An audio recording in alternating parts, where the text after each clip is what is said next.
SS Rajamouli super star Mahesh Babu కాంబినేషన్లో movie కోసం అభిమానులు ఎంతో ఆసక్తిగా ఎదురు చూస్తున్నారు. ఈ సినిమా పనులలో డైరెక్టర్ బిజీగా ఉన్నారు. ఈ సినిమాకు తాత్కాలికంగా SSMB29 అని పేరు పెట్టారు. భారీ అంచనాలున్న ప్రాజెక్టు పాన్ ఇండియా చిత్రంగా ప్రచారం చేయబడింది. ఎస్ఎస్ రాజమౌళి యొక్క రాబోయే ప్రాజెక్టు యొక్క ప్రీ ప్రొడక్షన్ వర్క్ ఇప్పుడు వస్తున్న ప్రధాన అప్డేట్తో మొదలైనట్లుగా కనిపిస్తోంది.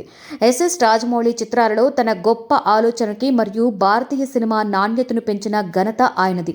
బాహుబలి, RRR మరియు ఈగలో అద్భుతమైన విజువల్స్ సృష్టించిన తర్వాత ఇప్పుడు SSMB29 చిత్రం కోసం ఒక కళాఖండాన్ని రూపొందించడానికి ఆర్టిఫిషియల్ ఇంటెలిజెన్స్ సహాయాన్ని తీసుకోనున్నట్లుగా రిపోర్టులు తెలియజేస్తున్నాయి. భారీ VFX drive, epic cinematic story టెల్లింగ్తో AI యొక్క పరివర్తన శక్తిని ప్రదర్శిస్తుందని భావిస్తున్నారు. AIను ఉపయోగించుకునే ప్రాథమిక దృశ్యమాన పని ఇప్పటికే ప్రారంభమైందని నివేదికలు సూచిస్తున్నాయి. ఇది సినిమాలోని సరికొత్త టెక్నాలజీని అన్వేషించడానికి అతని అంకిత భావాన్ని ప్రదర్శిస్తోంది. ఎస్ఎస్ రాజమౌళి అధిక నాణ్యత గల VFX కోసం మాత్రమే AIను ఉపయోగించాలని ప్లాన్ చేశాడు. కానీ సినిమాలో కనిపించే వివిధ పాత్రలు మరియు జంతువులను రూపొందించడానికి కూడా ఈ టెక్నాలజీని వాడనున్నట్లుగా సమాచారం. అతను న్యూజిలాండ్లోని విజువల్ ఎఫెక్ట్స్ మరియు యానిమేషన్కి ప్రసిద్ధి చెందిన స్టూడియోతో కూడా జతకట్టారు.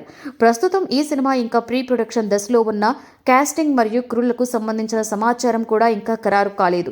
తాజా అప్డేట్ల ప్రకారం 2025 ప్రారంభంలో ఈ చిత్రం షూటింగ్ ప్రారంభం కానుంది కాబట్టి కొత్త అప్డేట్ కోసం అభిమానులు ఎదురు చూస్తున్నారు. SSMB29 రచయిత విజయేంద్ర ప్రసాద్ ఈ చిత్రానికి సంబంధించిన స్క్రిప్ట్ను లాక్ చేయబడిందని మరియు ఈ సంవత్సరం చివరిలో ఇది తర్వాత దశకు వెళ్తుందని గతంలో ధృవీకరించారు.